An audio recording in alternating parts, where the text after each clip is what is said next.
Hey everybody, it's Steve Verrier with Caliber Home Loans Incorporated here in Palm Coast, Florida. It's a beautiful day down here, and you know you guys can always find me online on my website, thefloridamortgagecenter.com. Today's tip is about property surveys. I really want to cover this topic, you know, what they are and why you need them.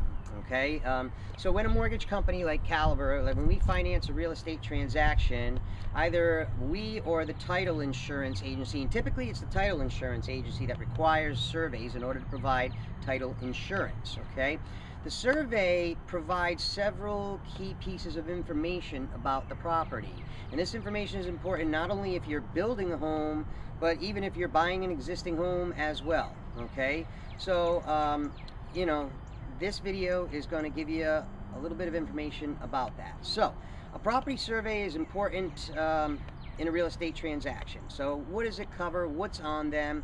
So a few things that are on them. Most importantly, it shows where the house sits on the property. It also shows the legal description of the property, which is important for when you're recording ownership.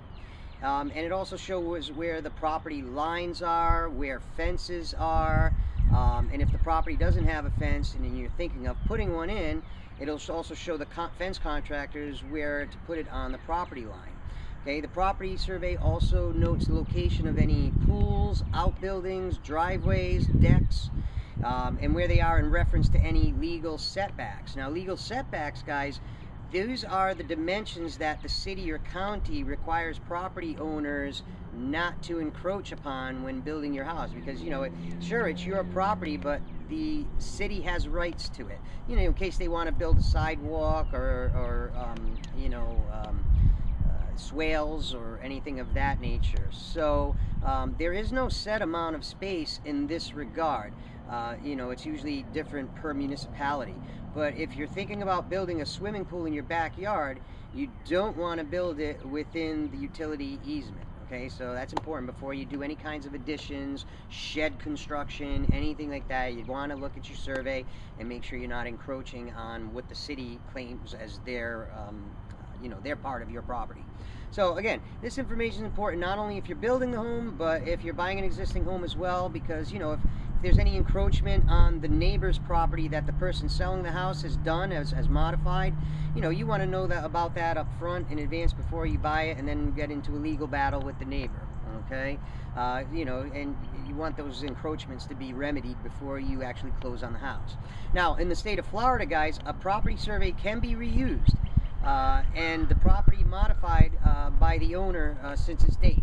A lot of people don't recommend that, but our position is that as long as the survey is legible, the engineer's stamp can be read, there's no reason why you can't reuse it as long as the property hasn't been modified too drastically. All right. It may not, reusing an old survey though, might mean that we're not showing any changes that have been made in updated utility easements, so it's probably a good idea, even if there is an existing survey available, to have a new one done. Okay, but, you know, they usually run about $350 as well around this area. So anyway, you know, some real estate companies require prospective buyers to always get a new survey, you know, because they certainly don't want you coming back to them after a sale's done and there's problems now with encroachments.